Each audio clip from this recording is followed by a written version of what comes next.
Hello students, this is my first lecture of your chemistry 12th class.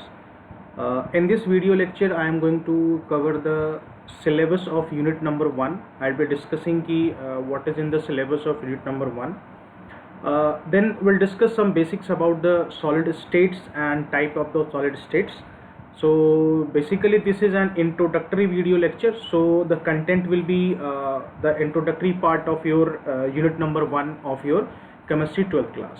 Okay, so let's start with the content of the video lecture. First of all, starting with the syllabus. Okay, so this is the syllabus of your unit number 1. So in this unit number 1 we are going to study about the this unit is about the solid state, and we are going to discuss about the classification of solid based on different binding forces like molecular solids, ionic solids, metallic solids, amorphous solids, crystalline solids. So basically this is this first part is about the what is solid state and how can we classify the solid state depending upon the bonding, like ionic bonding is there, then metallic solids, then molecular type of then crystalline, amorphous will discuss in the first part. Second part of the syllabus is about the unit cell in 2 dimension and 3 dimensional lattice, means how the unit cell of your solid state will look in a 2 dimension and the 3 dimension, and then we'll study about the calculation of density of unit cell, then packing of solids, then packing efficiency, what is a void, okay, then number of atoms per unit cell in a cubic unit cell, point defects, what is this is a very important part, point defects, and electrical and magnetic properties of the unit cell. Then in the last part of this unit is your band theory of metals, in which we'll study about a conductor, what is semiconductor, what is insulator, and what are n-type and p-type semiconductor devices. So this is very simple unit, very basic unit of your first unit is very basic of chemistry. So let's start with the content of the this unit. Okay, so first of all we'll study about the solid state. In this video lecture the introductory part of the solid state will be covered. So in this way, first of all we'll discuss that what are the factors actually that decides the states of a matter. Okay, because whenever we say that we are having some solid state or we are having a state of solid state is nothing but it's a state of a matter. Okay, it's a state of matter, and you have studied that states of a matter are your solid. Okay, then states of matter you have studied about the liquid, and then you have studied about the gas. Okay, solid, liquid and gas. So these three are the major states of the matter. Out of this, solid is one of the state. Are you getting the point? So state of the matter, if I write down states of matter, so basically there are 3 states: solid, and another one is your liquid, and the third one is your gases. So solid is one of the state of the matter, and in this unit we are going to study about this state of the matter, that is known as your solid state. Okay, so starting with the very first, that factors that affect the states of matter, means if any particular matter is existing either in the form of gases, okay, or if it is existing in the form of liquid or the solid, then what are the factors that actually decide that in which state a matter is going to exist. Okay, this is a very basic thing that we need to understand, that what are the basic factors that decide that whether a matter will exist either in a gaseous form or in a liquid form, okay, or in a solid form. This first thing we need to understand. So the very first thing that we have to understand, that under a given set of condition of temperature and pressure, see this given set of temperature and pressure, this is going to be you can say going to be the deciding factor always. This is always going to be the deciding factors, temperature and pressure.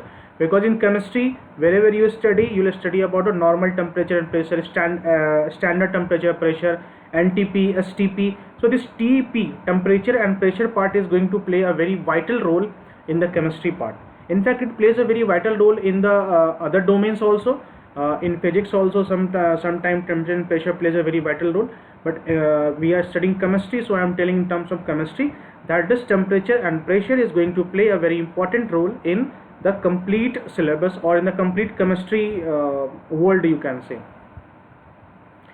So under given set of conditions of temperature and pressure, the most stable state of a given substance depends upon, now see here, two opposite, the fact is that two opposing factors are there and they are opposing to each other, means they are opposite to each other.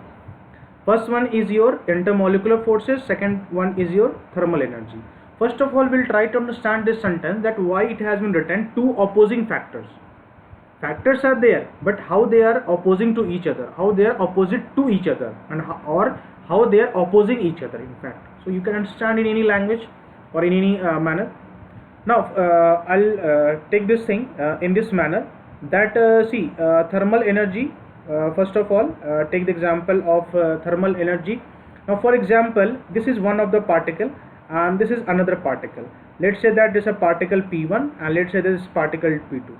Now if the energy of this particle and this particle is high, then due to this high amount of the energy, these particles will tend to move in a random direction and they will not be in a single state, or you can say at a stable position. Okay, this is the thing.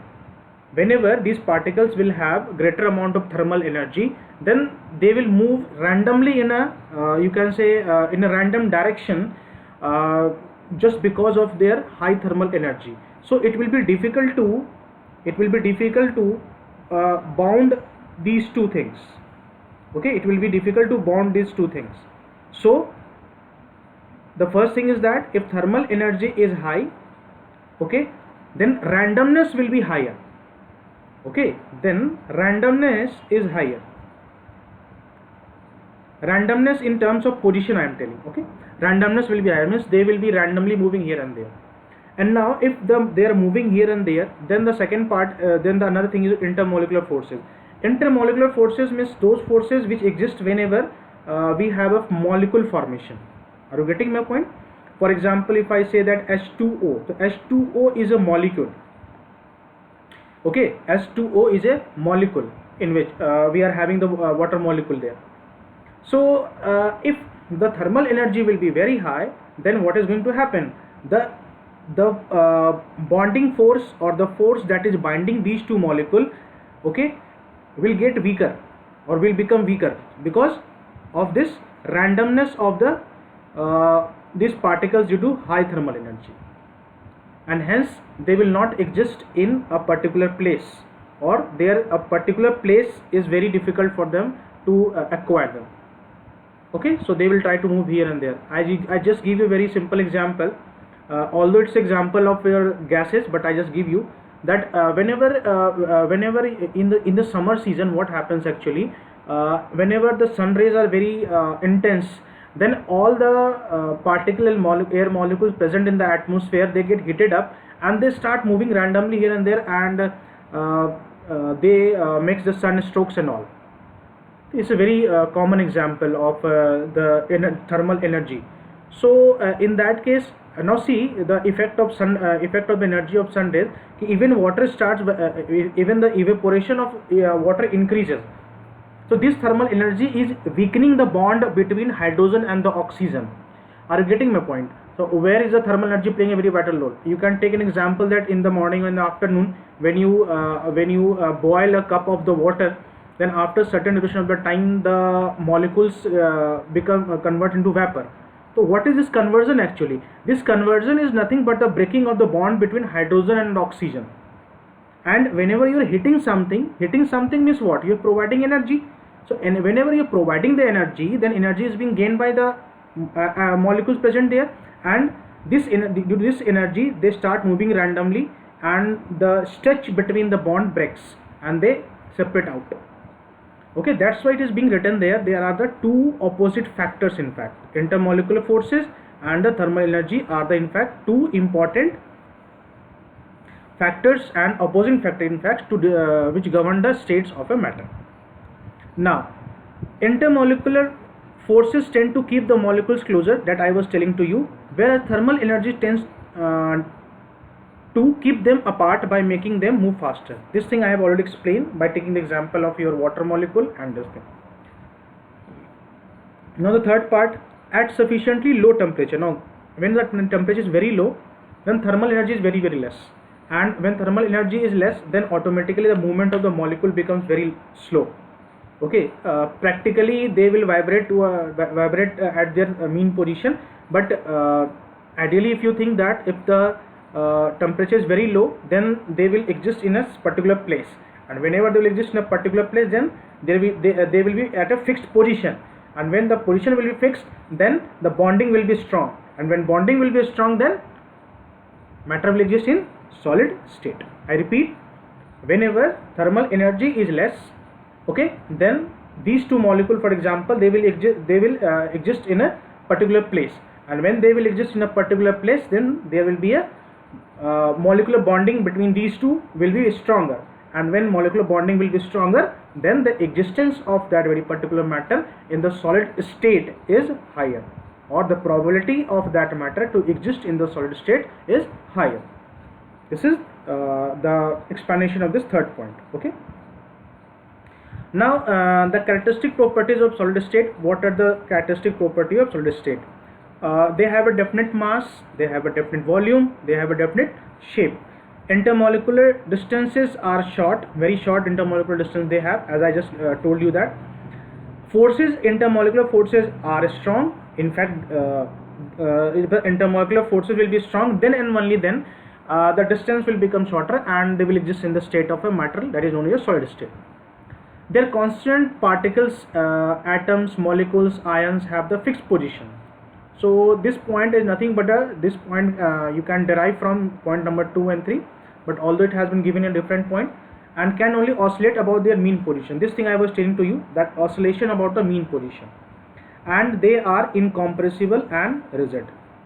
Okay, so this is the basic properties of the solid state. Now we are on a verge to define the solid state. Now whatever I have discussed so far, that was related to your existence of the solid state, how the solid state comes into existence. Now after understanding all the concepts, now we are on the verge to define the solid state. So as I told you that solid state is nothing but it is one of the states of the matter. So like you have solid, liquid and gas, so we are having a state of the matter that is known as your solid state. In chemistry, okay, solid state is a study of the structure. We study about the structure, we study about the properties, and we have the study of the synthesis related to the solid materials.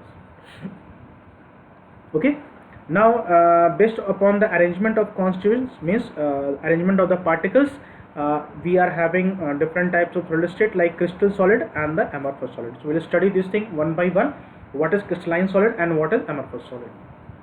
Now before going to the definition of the crystalline solid and the amorphous solid, and to discuss the difference between these two, first of all I would like to show you the figure, or show you the arrangement or the constituent particle arrangements in crystalline and amorphous, so that you have so that you get a visual difference, and the visual definition can be created in your mind. Okay, that's why I am showing this diagram. So crystalline solid and the amorphous solid. So crystalline solid, in this you can see that in this the arrangement of the molecules, as you can see, are in an order.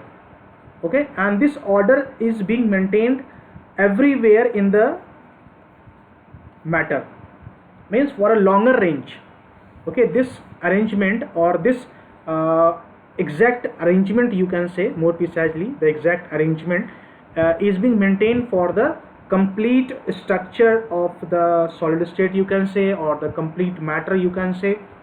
So this is known as a longer range of the arrangement you have. But in case of amorphous solid, as you can see, this arrangement is not uniform throughout the structure. As you can see here, this arrangement you can assume this to be uniform, this, but it is not same completely everywhere. Here also you can see it is arrangement is uniform for the short range. This thing is not repeated everywhere. So here in crystalline you have the repetition of the arrangements. In the arrangement, in what sense? Arrangement means distance. Okay, when I say the repetition of arrangement, so that means that the distance between two different difference between these two particles, like in this way. Okay, in this way they have, but here you don't have any particular distance between these two, or you can say the distance is non-uniform.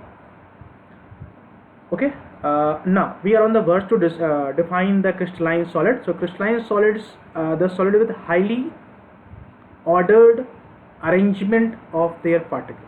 Now try to decode the diagram that I have just shown to you. We have to decode this figure. What is being written there? Highly ordered arrangement of particles. Highly ordered arrangement of the particle means, now see here, the arrangement of the particles are in the ordered manner. Okay, like atoms, ions and molecules in microscopic structure are known as your crystalline solid. Okay, now after looking for the figure of the crystalline solid, now or you are on the verge to define and understand the definition of that.